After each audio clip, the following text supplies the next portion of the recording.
for abandoning the sunshine and coming to see the wonderful Sanjoy Roy, who is director of what has been termed the largest cultural party on the planet. And having been there, I can certainly attest to that. So let me get some boring stuff out of the way first, and then I'm going to properly introduce Sanjoy. My name's Joan Kincannon. I'm director of York Festival of Ideas. If there is a fire alarm, it's not planned, and therefore the lovely stewards will help you to the nearest exits. If you could put your phones on silent, we're talking about ghosts, so we want to be very evocative. But do please feel free to tweet or use LinkedIn or social media channels of your choice to talk about the festival after you've heard Sanjoy. So back to Sanjoy Roy, the human dynamo and a spirit all by himself. Sanjoy K Roy is an entrepreneur of the arts, is managing director of Teamwork Arts, which produces over 30 highly acclaimed performing arts, visual arts and literary festivals, including the Mothership, the Jaipur Literature Festival, which is the largest free festival, I think, in the world, and is just an extraordinary, visceral experience. And what's extraordinary about it is how young the audience is. I think over 60% of the audience. 65% is less than 27 years of age. Yeah, and it's just this absolute dynamic. If you ever get the chance to go to Jaipur, well, frankly, if you ever get the chance to go to India, you should, because it's extraordinary. But Jaipur is particularly beautiful, and if you're going to go to Jaipur, you must go when the festival is on. It's true to say Sanjoy is also the founder of an extraordinary number of charities, but Salam Balak Trust, which provides support services for street and working children in the inner city of Delhi, and he works closely with lots of industry bodies.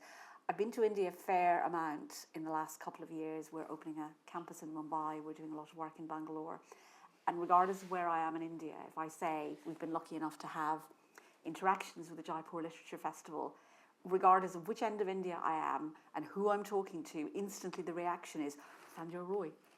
And when you think about the size of India, it's quite something that I'm sitting here talking. It's the long hair. Don't get fooled. But most importantly, Sanjoy Roy is also an honorary graduate of the University of York. Yes. And the reason we are lucky enough to hijack him is because he's just fresh out of JLF London, which took place this weekend, which I missed because I was running around debating whether democracy had a future life downstairs for any of you who are here at the weekend. So what we're going to do is Sanjoy and I are going to have a little bit of a conversation about his book. I have to say, my life at the moment is quite the spectrum of debating the future of democracy yesterday, having dinner with some authors of a metal detectorist novel and memoir last night. I'm talking about There's a Ghost in My Room tonight. And on Wednesday, we're debating the future economic growth prospects of York and North Yorkshire. I think I'm a very, very lucky woman.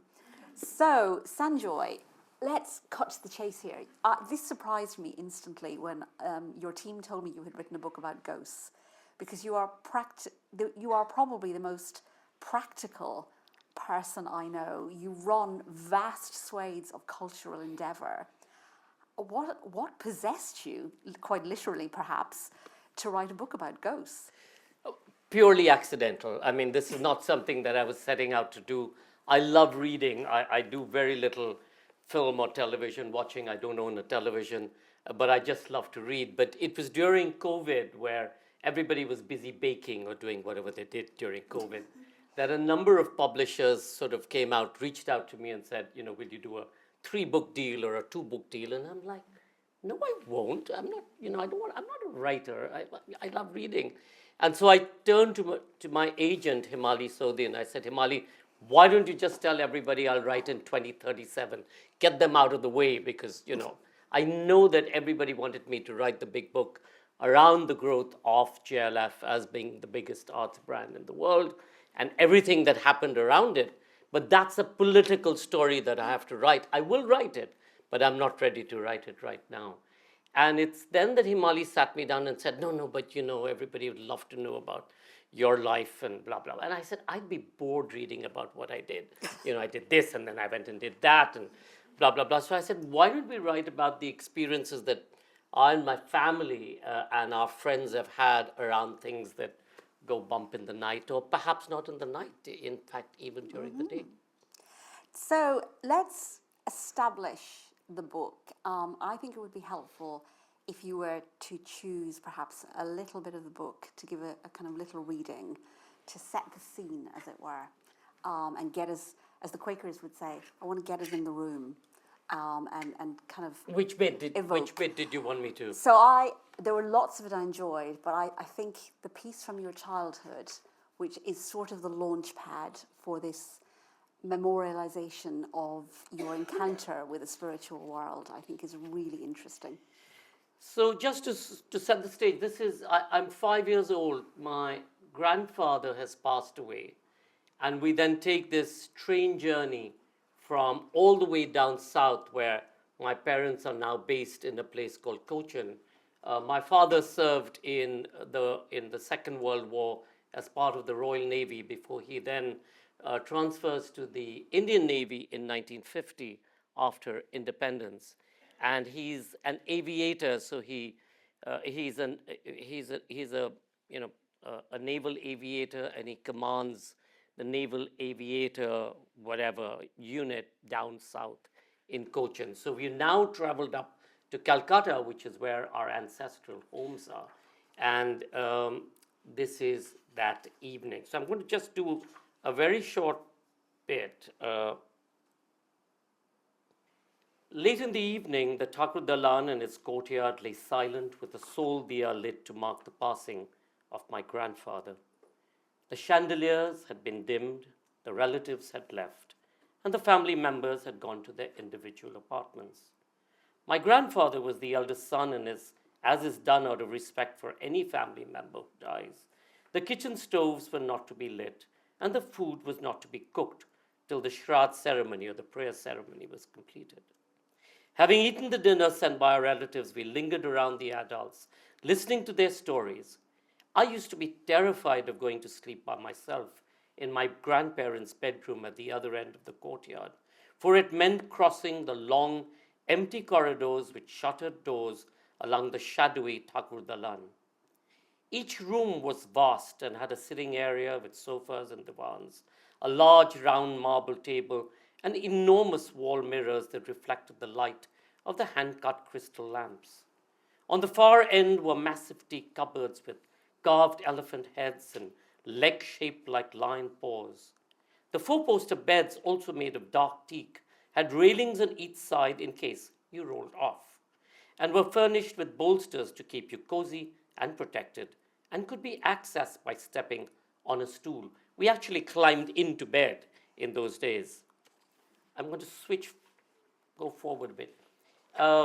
Having changed into my pajamas, I climbed into bed and crawled under the heavy mosquito netting gingerly to ensure no insect followed me in. Sleeping with my mother and grandmother was a treat.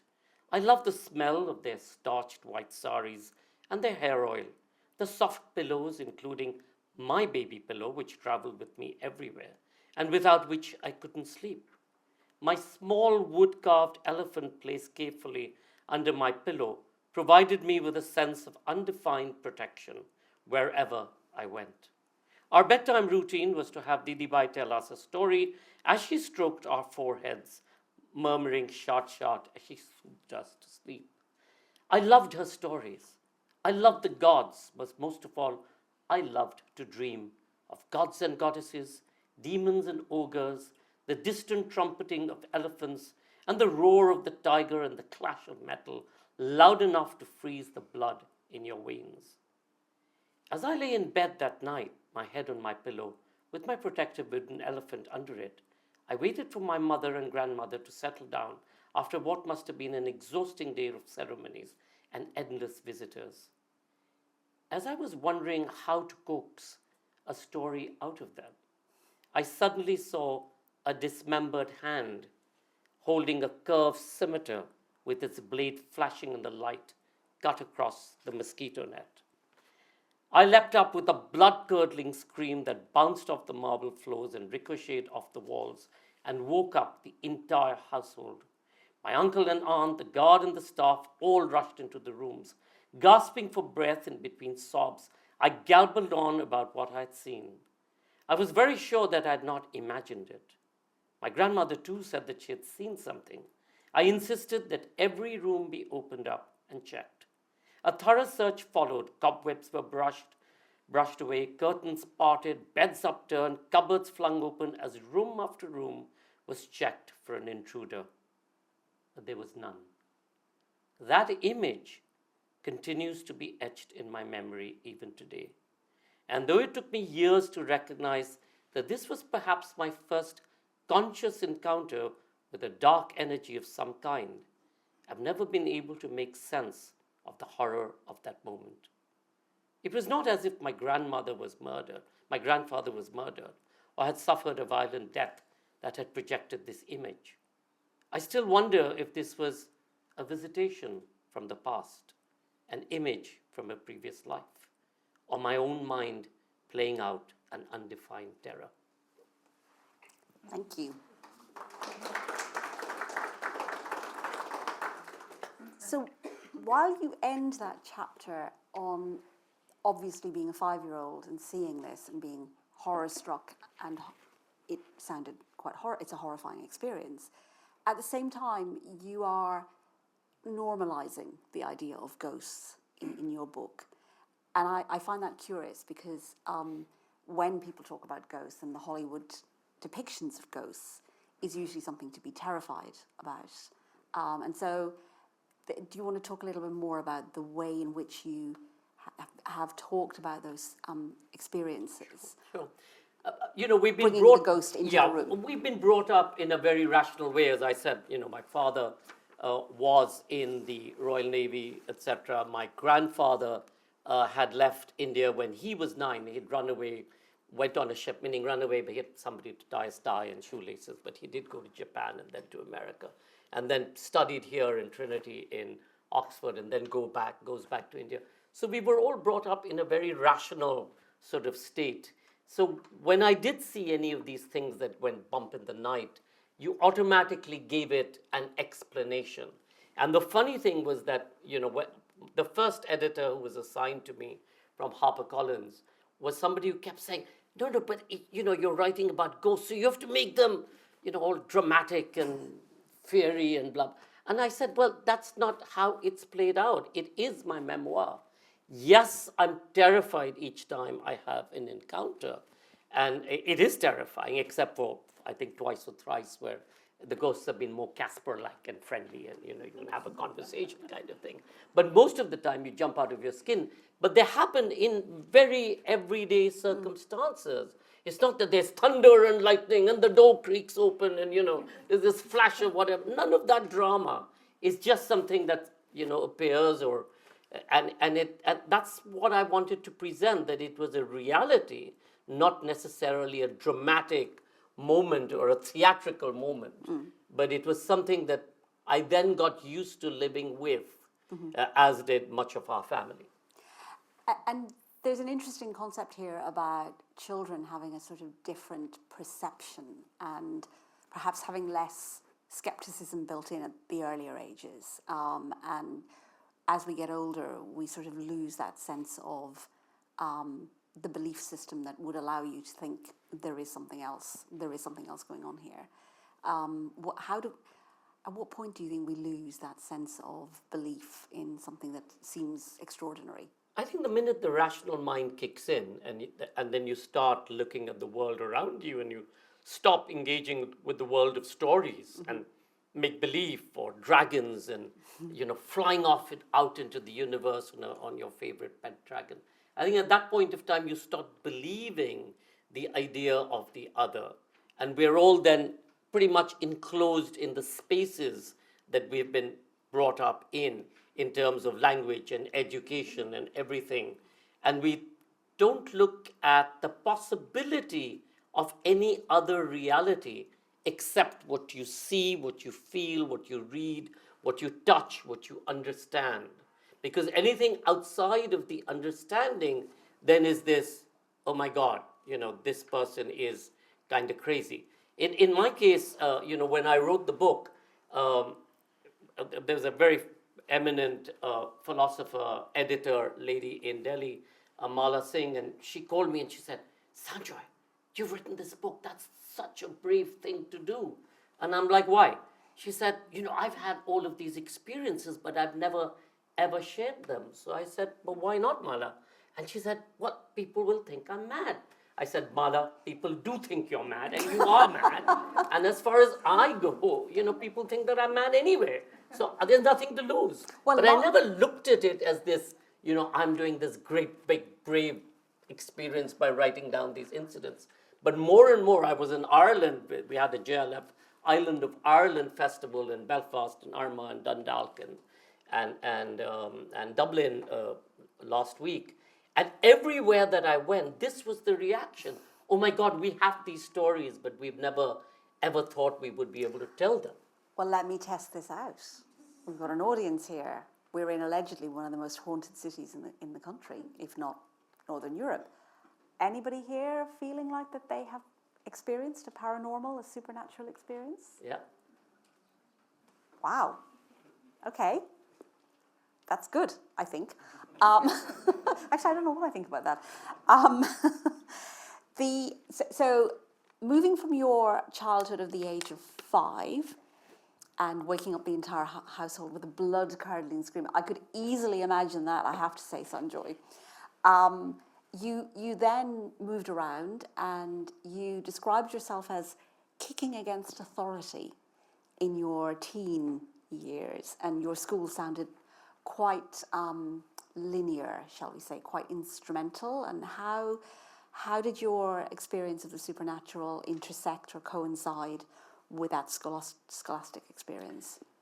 Well, in later years, in high school and then in university, I was sort of, I was the rebel, so I was rebelling against my parents' I know you're all shocked by bourgeois this. lifestyle kind of stuff. So I was, protesting about anything that you protest about. So university, I spent a lot of time protesting and going to jail and coming out of jail. So my parents had to fly in, and then my mother used to give instructions to my father, go bail him out and then take him to the Delhi Gymkhana, give him his chicken sandwiches, make sure he has a bath, and then he can go back to the protest. But in those days, even at, whether it was at 5 or 14 or 18 or 25, I never looked at any of these instances as an encounter with the supernatural. There were things that happened, and as I said, you rationalize them. So if I used to wake up at night with this, energy field in front of me, I used to then rationalize it and say, oh, we used to have those self-playing tape recorders which shut off themselves at the end when you fell off to sleep. So I used to say, oh, maybe the click of that woke me up, and what I had in my mind got transmitted and I saw whatever I saw. So you rationalized it in many ways. You never ever, I certainly didn't think of these as ghosts or supernatural experiences. It's only much later when my wife Punita decided that we had to get married, and then she was on this spiritual, and we were on this spiritual. What an old romantic you are. Well, I got married because I love partying, and I said 10 days of party is great, so let's get married. But so she then went on a spiritual journey. She began her spiritual journey with her ascended master. And that's how we started then adding up, 2 plus 2 and making it 222. Mm-hmm. Okay. So this is really interesting because it's a very interesting memoir, but it's also to some degree a travelogue. And your description and your encounters in Calcutta, Lutyens Delhi, Edinburgh, Jerusalem are weaved through the book in a really interesting way. And how do you think different cities and architectures hold on to their history differently? And did you feel your encounters were different and shaped by the different places you encountered them? Oh, absolutely. The funny thing is, some of the places that you think you would encounter, things that go bump in the night, like the Valley of the Kings or the Valley of the Queens in Giza in Egypt, never saw a ghost there, ever. However, in Edinburgh, not so far away from here, in this home that we used to rent on the Meadows, the yoga center, invariably there were these 2 really mischievous women who, you put keys down, it's gone. Meaning, just put it down and it disappears. Punita's, drawstrings disappeared, clothes disappeared of the dancers till one day Punita got so upset. She said, now stop that once and for all and give the key back. And it appeared. And the clothes came back. And everything happened. And all we then did was put out 2 glasses of brandy. It is Edinburgh, it's Scotland. So we put out 2 glasses of brandy and we lived in peace for the rest of the time. Similarly, in Jerusalem, of course, it was way more frightening. It was, again, it was a traumatic experience that I had. But in Valladolid, which is, so just after this, I go off to JLF, Valladolid in Spain, where we also do a festival. It's a wonderful old city. It's the erstwhile capital of Spain. It's where Isabella married Ferdinand, and they set up the capital there. And that's where the Inquisition began. So there I am. This is 2001, and the mayor has invited me, and, like in Spain, they start eating at 10 o'clock. They give you half a pig, half a cow, 3 fish. That's the starters. So you go into food coma at some point with the wine. But anyway, I staggered back to the university guest house, which is where I was staying in Valladolid. And unknown to me, that was the oldest, first built space in Valladolid. And I get into, and I can't sleep with any light on. So I have to put towels underneath those. I put my eye patch on. I put a pillow on top of my eyes to tell my brain it's time to go to sleep. Do all of these tricky things. And so I'd done all of that, slid into bed. And then I just felt that there's somebody in the alcove. So then I took that off, took off my pillow. And I'm looking at this, who I thought was room service because they're wearing all white. And as I'm sort of saying, can I help? I'm also looking at the person, and as I pan down, I'm like, oh, no hands. And then I go down further, I'm going, uh-oh, no feet. And then I come back to the face, and I'm going, ooh, no neck either. Now, typically by this time, I would be freaking out, jumping out of bed, putting on the lights, running out of the room as I normally do. But in this case, it was such a gentle, quiet energy, sort of Casper-like of energy. So this person looked at me, and I was like, should I turn the light on? Maybe not. And then turned back to look at this image, and it had disappeared, reappeared at the window with the moonlight streaming in. And finally it disappeared, put the light on, had some water, went back to sleep. And when I'm sleeping, I have a dream. And I dream of this group of young people, 7 or 8, in a particular kind of formation, all wearing white with skull caps, carrying a lantern, crossing a bridge. And wake up in the morning, life goes on. Fast forward to 2023, 24, when I'm writing this chapter. I've sent it off to Udayan, my editor, and he says, can you give me some more background to the university? Can you tell us a little bit more history of the university and the building that you were staying in? So I wrote off to the rector saying, I can't find enough stuff in English. Do you have any records that are translated from Spanish into English that gives me the background of this thing? And then as I'm reading this, it talks about how there used to be a group of young mendicants who used to live on the other side of the bridge, who were persecuted during the Inquisition. And the description of the young mendicants was pretty much what I seen in the dream. But remember, there was 22 or 23 years separating my dream from this research that then sort of brought it a full circle, which was it wasn't even something that I was looking for, and I didn't even think that dream was anything to, to sort of talk about. So sleep is a big part of there's lots of references to your very poor sleep, very light sleeper, and the encounters that and the kind of, I guess the question I have is the kind of intersection between a lack of sleep and the way that those encounters manifest themselves. And do you think there's a relationship between the two things? They well could be. I mean, in our Safdarjung house in Delhi, which is the house before this particular one, they used to sort of hang around in the corners of the room and have conversations, or want to have conversations with me at night. And I used to get so irritated because why do you want to have a conversation in the middle of the night? Book an appointment, speak to my EA. I'm happy to, have a It's conversation. probably the only time they could get hold of you. Yeah, and speak in a language that I understand. I have no idea what they're saying. And am I interested in communing with them? No, I'm not. I mean, zero possibility.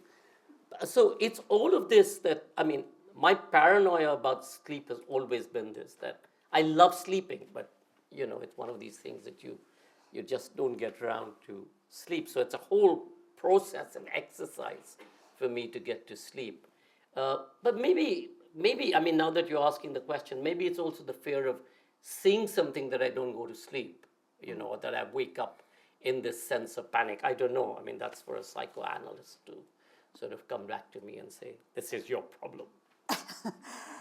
So the other, because this didn't surprise me, but maybe it will surprise the audience because perhaps they don't know how many hours you spend on airplanes. That actually, when the book was commissioned, you described the process of writing the book, which was largely when you were on airplanes, on long flights, and that this kind of sense of being in transit or between places, given we are talking about a book that is couched in the supernatural, was quite intriguing. Do you think that influenced the way that you were writing about the supernatural, in that you were literally someplace but no place? Not really. For me, aircrafts have always been the only me time. As you know, Joan, most of my time anywhere in any city or any country is very, very defined. Every hour on the hour, my colleagues would have set a meeting, or I'm entertaining or being entertained, or being in conversation with somebody, or running a festival, etc. So for me, that the aircraft has been always very precious. And because I don't necessarily watch films, it's my reading time. So anybody wants to have a conversation with me, I sort of growl at them and pretend that, I'm just not a very social person. But here, especially on long haul flights, is where I wrote the chapters, and on short haul flights, I did the editing. So it really worked very well in that sense of the word. And I've never had this thing of that, because you're not at home, we're always someplace else. We may be very comfortable in what we think is our home, but because our minds travel, when you read a book, you travel the world. When you're thinking about things that the world today makes us think about, you're always somewhere else. I'm always wondering what's happening to these poor kids in Gaza, for example, without any anesthesia or whatever. The just horror of it is always something that's, very close to us. So how then do you get a sense of that only this is home, and, only this is your place? So I want to come on to, I think I mentioned this in the introduction, you are a self-described skeptical person. You are an incredibly busy, successful career as a festival producer. So the dichotomy of that with a kind of deep belief in the fourth dimension, an extraterrestrial perception. What was really interesting with the tone of voice of the book was, whilst you were telling us about particular encounters, your tone of voice, it felt to me, was extremely matter-of-fact and rational, where I think my version of your chapter on possession would have been completely hysterical, never mind the one where Punita ends up in rather a sticky situation. So I was curious as to the choices that you made around the way that you would depict that combination of rationality and extra. Well, the possession chapter, really, when Punita read it, she said it's only 10% as frightening as it was when it happened. Because the possession chapter, it's not my telling of the story, it's my understanding of what happened, because I was out of it completely. I had no remembrance of the incident itself. And Punita and this bus full of people who were witness to the possession, it's really from their perspective that I tell the story. But in many ways, because, as I said, to me, the supernatural, while I'm a skeptic, I have a sense of intuition. And because I'm a skeptic, so it's like Google Maps tells you to go left, and my intuition is saying, go right. So I'm always in this fight of believe Google Map or believe your intuition. So it always works like that. But when it comes to business, I've 9 times out of 10 followed my intuition. And 9 times out of 10, it's been the right decision. And that one decision when I follow logic, or I don't go with my intuition, but follow the logic because that should be the thing that we should be doing, it lands up as a mess. And it's in many ways saved me in a number of cases. I remember we were signing this big festival deal in Scottsdale, Phoenix, Arizona, and Scottsdale Arts Center about 20, 25 years ago. Huge check with it. Everything had been done. I had arrived in Scottsdale to finalize this and make the announcement.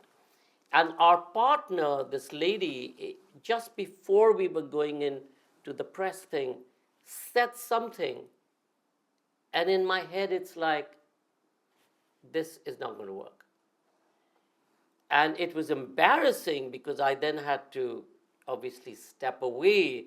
And what do you say to a person? Oh, my intuition is saying you're a baddie or whatever. But it absolutely panned out as the right decision because many things that happened after that, I'm super glad that I stepped away from it. So intuition in that sense, I've always used. The messages that I sort of, my antenna receives, I'm always uncomfortable with because it always gets you to, say stuff that I find very difficult to communicate with. And then there's this fight because Punita says, you've received a message, you need to communicate it without it being edited. Now, how do you go up to a person and say, I think you're going to have a heart attack? I mean, what do you say? So I'm like, have you recently, gone for a health checkup? I kept it as vague as that. And then sadly, when they do go for whatever reason and they come back and they, what did you mean? And now can you tell me about the future? And I'm going, I'm not a futurologist. I'm not a soothsayer. I can only tell you something that I've received, and that's about it. And I'm 9 times out of 10 very uncomfortable. So let me throw you a curveball. Last week, the theme of the overall festival is place and space, and we worked with our colleagues at York Central, and they had an astronomer and a physicist, and one of them reminded me, because they mentioned it in their talk, that Elon Musk, I think you've probably all heard of him, has expressed a very certain belief that actually we are all living in the middle of a computer simulation.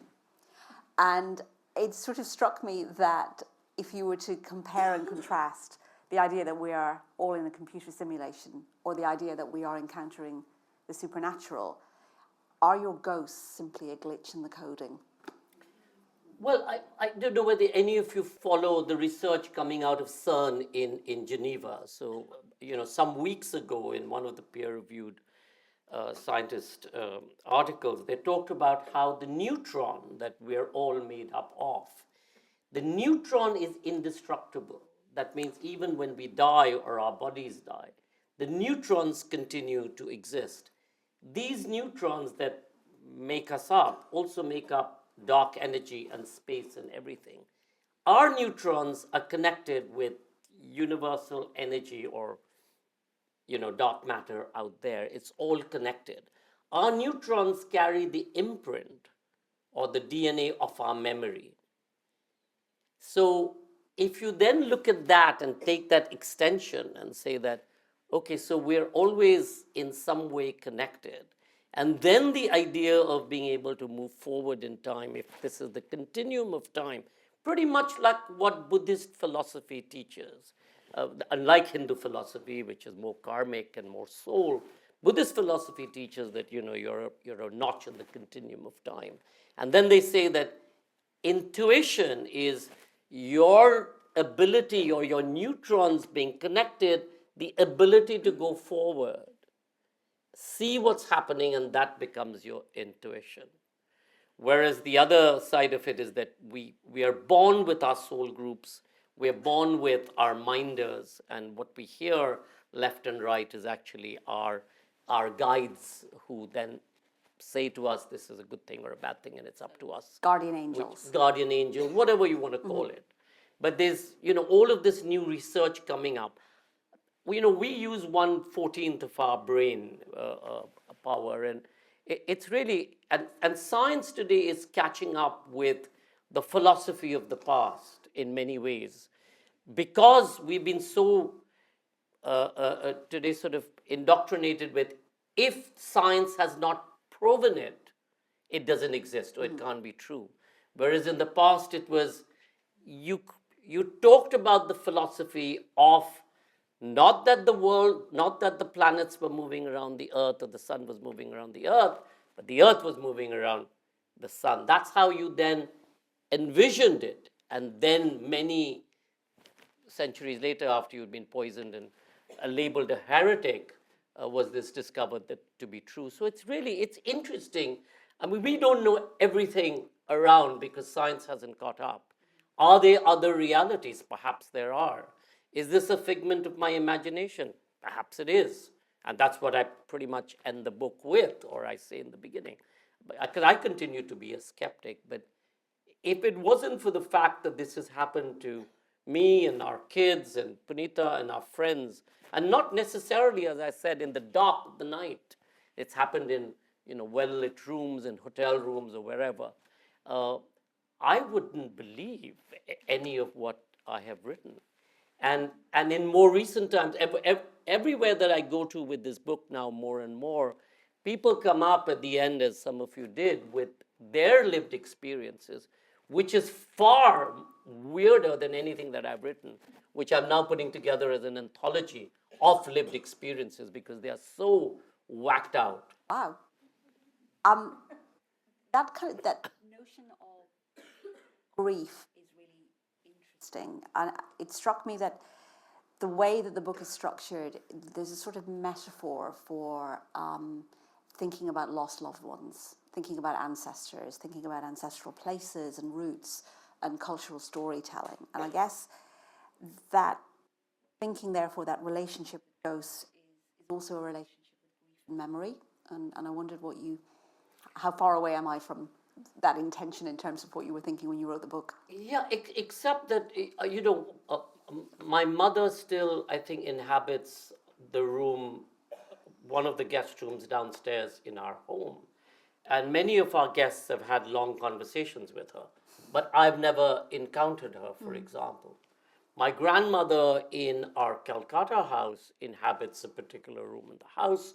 That part of the house is always locked up. But, so it's not that these people who are part of my immediate family life come to visit me. It's all of these others who tend to show up, and which is the reason, if it was somebody who I know and I'm happy to have a conversation in a language I understand, yeah, maybe I'll be cool about it.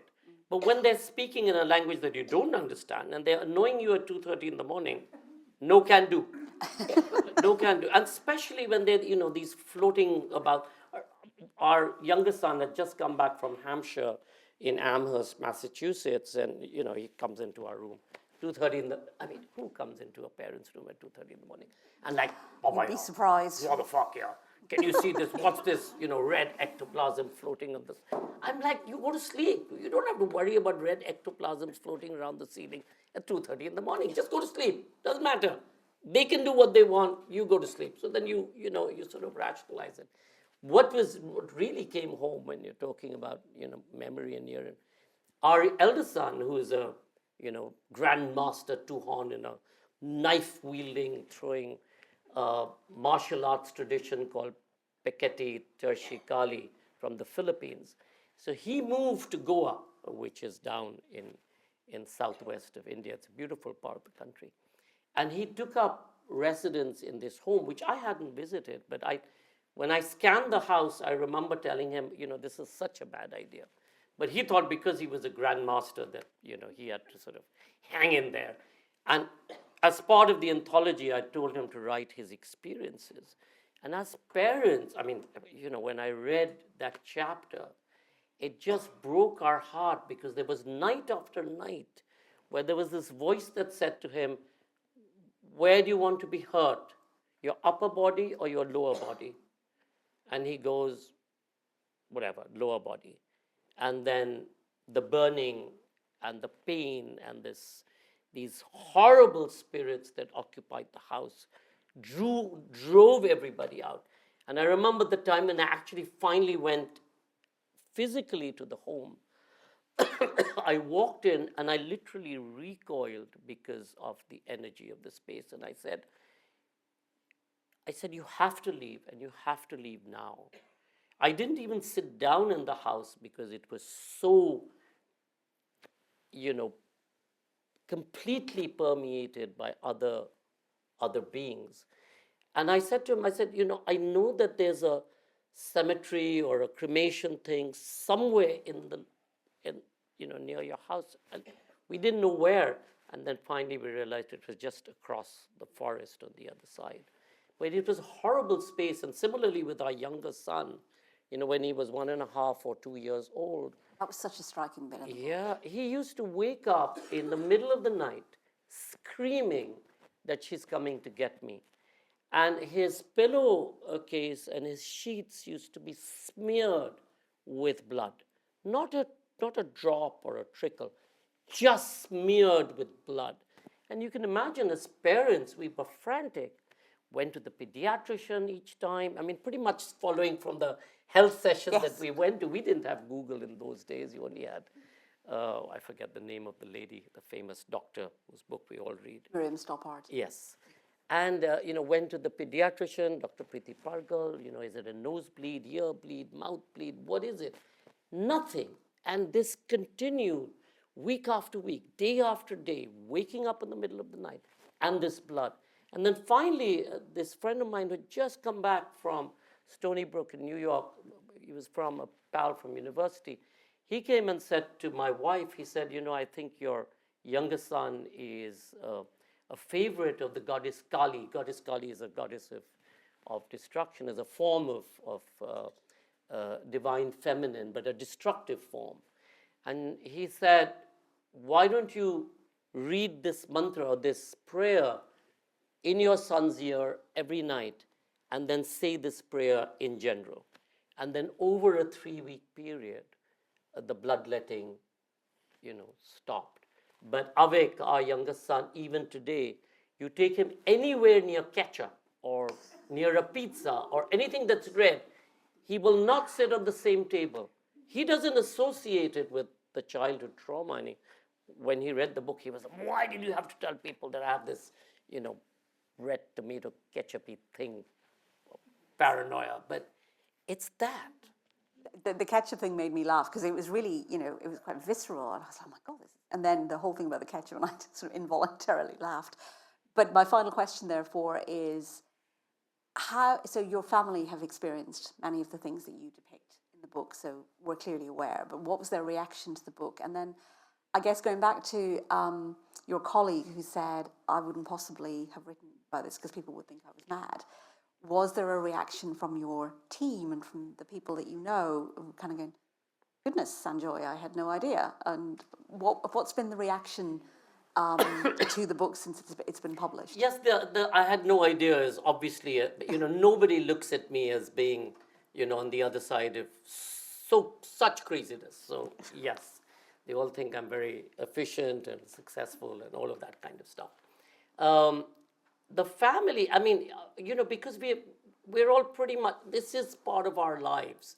So our eldest son, for example, has always had encounters. Even in our Delhi home, he's always sensed somebody coming into his bedroom, but he senses that with the smell, the perfume of this lady, whoever comes, and then sits on the edge of the bed. So as the mattress gets depressed, he realizes, and then they flee and come to our room or go to any of the other rooms in the house or whatever.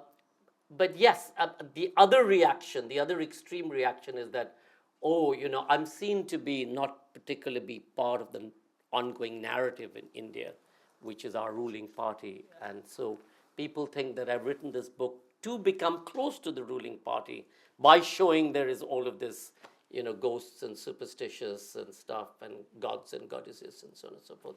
So it's really been this two completely different perceptions of why I've written it. But yeah, it's out there, and like I said, people in this room who've put up their hands. It's like many of you must have encountered this. You think of a person and you get a message, or you think of a person, you get a call, or you think of a person and an email gets to your thing. It happens all the time with all of us, except that we're never conscious that these are out of the ordinary, because we just assume that, okay, I was thinking of somebody, and for me, immediately if I think of somebody, I know there's going to be a communication, and then, that happens in the way that all of us encounter it. Well, speaking of communication, we have about 15 minutes remaining in this session, and I would like to invite the audience to ask questions or give reflections, and this lady is straight out of the traps. Thank you. My question is, you've talked about different experiences that have made you maybe feel a little bit anxious or fearful. Is there any experiences that you've had that have actually brought you comfort and made you relaxed, or those sort of more positive emotions? Yes, like I said, the Casper one was, similarly up in the mountains in this friend's home. We'd all driven up, we'd reached sort of early afternoon, we'd gone to take a nap. It was daylight, and it was a home that had been peopled by this particular lady called Madame Durel. And she was part of the Raj. This particular place was right next to the sanatorium that a lot of people used to come and stay in. And Gandhiji's wife, Kasturba Gandhi, also spent time there. So she had visited this house. Anyway, we're sleeping in the afternoon, wake up, and she's standing at the door, and she just, I think she was there to just make sure that we were all comfortable. Very kind force. I looked at her, she looked at me, I looked at her, she looked at me. She disappears. And then Geetan's sister, the people who own the house, her sister, also in the same room, a little later wakes up, she's again looking at her, and so on and so forth. Madame Durel had a strange story. So when they first acquired this plot of land and this old built-up house, it took them 10 years to get the house fixed. And that's a long time. And Punita kept saying, you need to let Madame Durel know that you will, acknowledge her memory. And this is still her home. So put up a plaque. And I used to say there used to be a well. I said, clean up the well, because that was the energy force on this plateau. And when they did that, finally when they did that, put up the plaque dedicating it to Madame Durel, everything changed. The house immediately got ready. People started coming in. It became, a fancy B&B kind of space, etc. Where, of course, some people used to see her from the skylight and, just in the middle of the night. Anybody who sees things that are unusual, especially on the roof looking down, they used to flee the house, but that's a different matter. But for us, it was she's wonderful. And absolutely, I have, and it's in the book, I have a face reader. I call him Khopri. Khopri means head, you all will know. And so he comes every year. He comes twice a year and gives me, and I listen to people like that, but I take it out from one ear. But what interests me is really the politics. So will Trump win the election? What will happen in Iran? Will Modi lose the election? That's more my interest than what's going to happen. But in this particular time, he did come and he predicted to the date this accident that the book talks about, which my wife, and it was this thing that, so he arrives, as I said, off season, and he comes and he says, so, where will you be in June? And I'm like, probably Goa, because we used to go on holiday there at the Taj Holiday Village. And he said, oh, okay. So I said, why? He said, no, nothing. So I said, okay. So he said, where will you be 6th of June? So I'm like, I don't know, probably in Goa or wherever, because we take the kids for a holiday.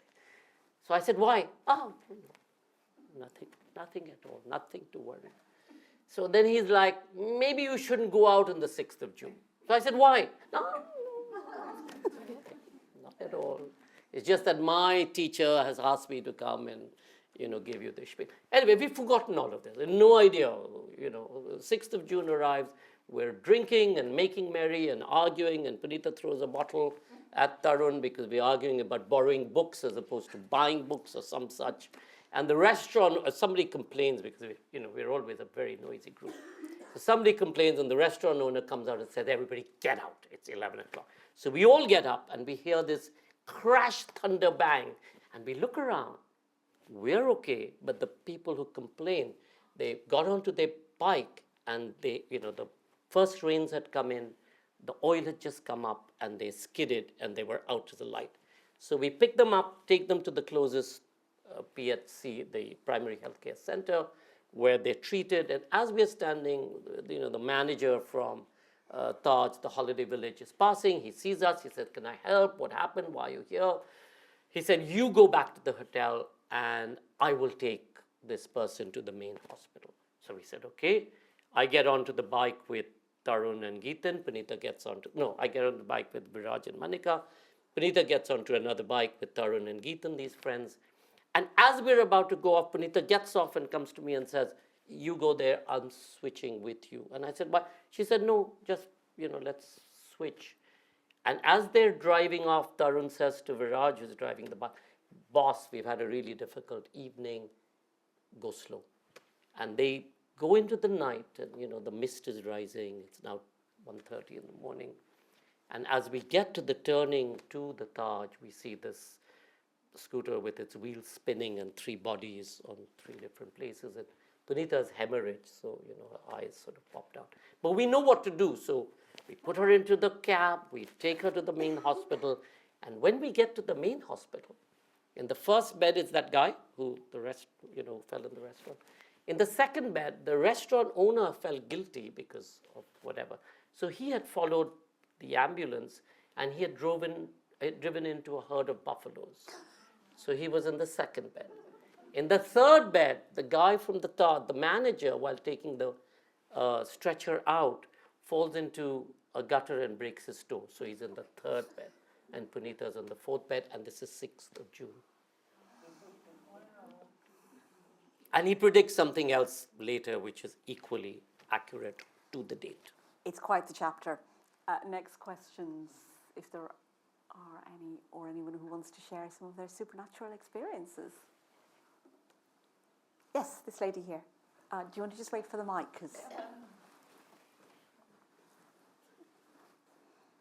Hi. I was just from what you said about being interested in politics and Trump, I wondered, do you have any sense of being able to will your intuition? Are there ever moments where you can kind of, or have you ever tried to kind of bring the intuition forward more, or kind of called on it? You're funny that you asked me this. Just as I was on the train coming up here, Punita, my wife, called me and said, have you covered yourself, have you protected yourself in a column of light? I tend to attract dark energies. Punita is the healer, so middle of the night I have to wake her up and say, this one, send it home or do whatever, heal it, because I'm not interested. But absolutely, so every morning, I do meditate now. For a long time, I used to be a skeptic of Punita's practices.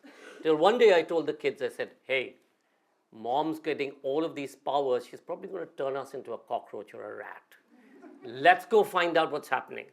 So I go to their karmic research center and, the ascended master sort of says, oh, so you finally come, have you?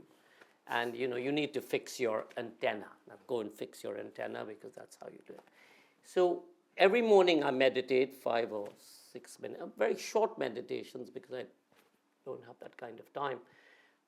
But I do sort of look at the day's events and, if I feel that, so if there's a big show and I see that there's a fire or there's a dark something around the stage, I'll call my colleagues and say, hey, just make sure the technical is whatever, or there's enough firefighting equipment, not necessarily to warn them that or to will it, but just to say to be safe. So if I'm going to a big meeting, I will, try and, as you said, not quite project, but certainly send love and light to that particular situation.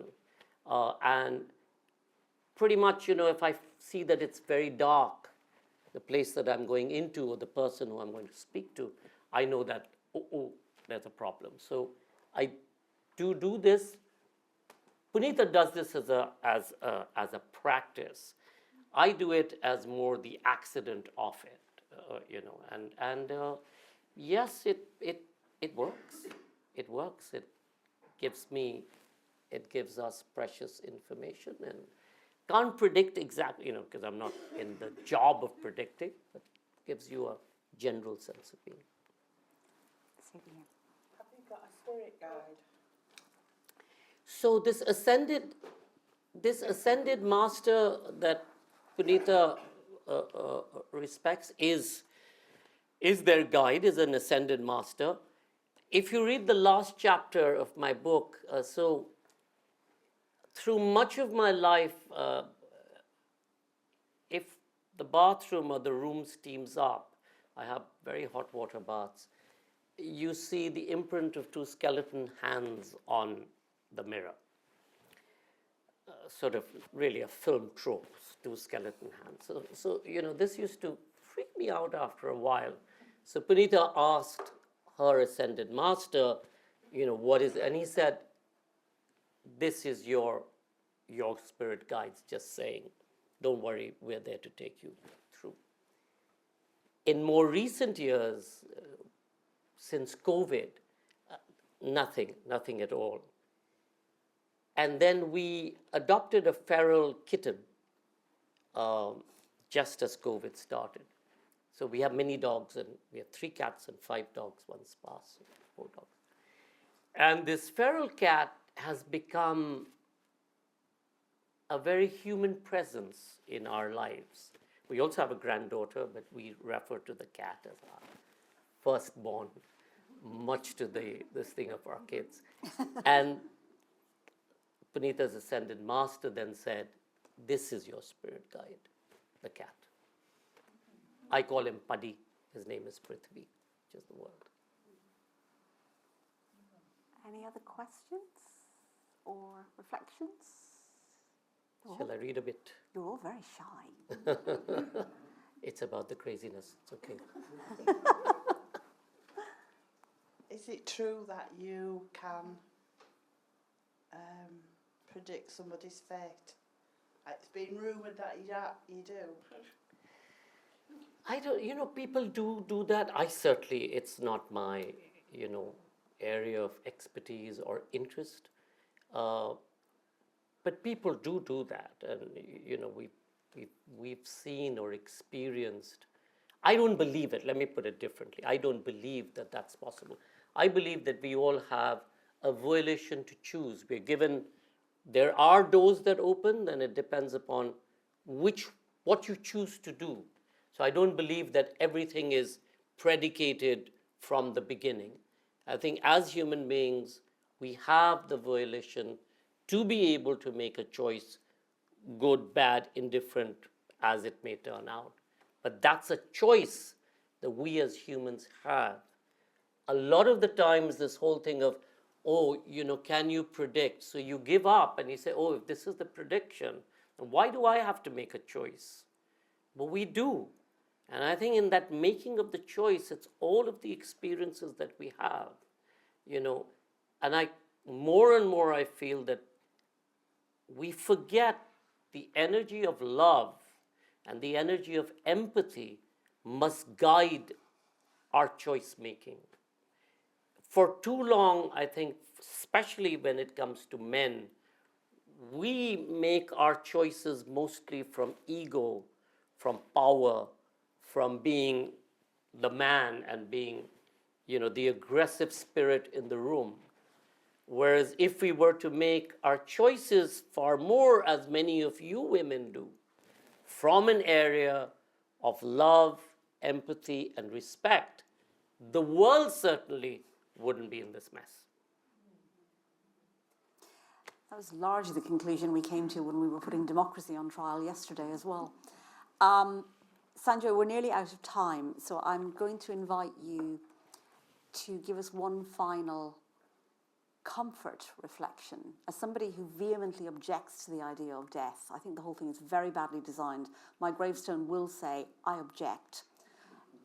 Is there a comfort of how we can think about the kind of the present, the past, the fourth dimension? Is there anything that you want to leave us with as a final thought?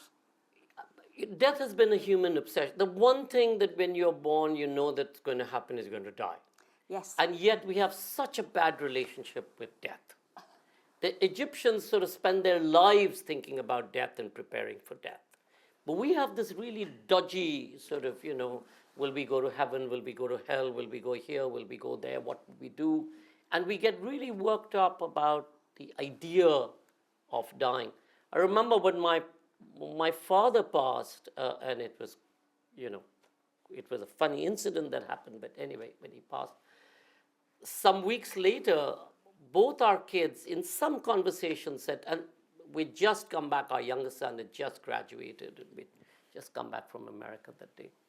And at some point of time, they said, but neither of you wept, and you didn't grieve when your father died, or when my mother passed. And I'm like, yeah, but we all die. And having died, it's not that you're gone forever. That memory, as long as you have that memory and remember the good ones, it's always difficult because what gets imprinted in your head is the bad memory. I mean, remember at 5 years old, how many people have memories from 5 years old? But I had this memory about, I have a memory from 4 years old of shitting my trousers as a kid going to school. I mean, how humiliating can you be? So you have that. So you carry these difficult memories, but you don't carry memories of all of the more loved times. And I think in this, the idea of death, it's not an idea, it's a reality.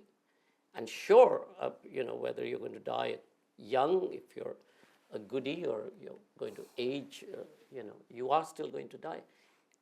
How do you get to that point? What is it that you want to do? And I just feel that more and more we need to work towards being better human beings. I know this is sounding soppy, but just trying to, and the first instinct, at least, I don't know about women, but certainly as a man, the first instinct is you tend to be far more drawn to the sexy, baddie part of something.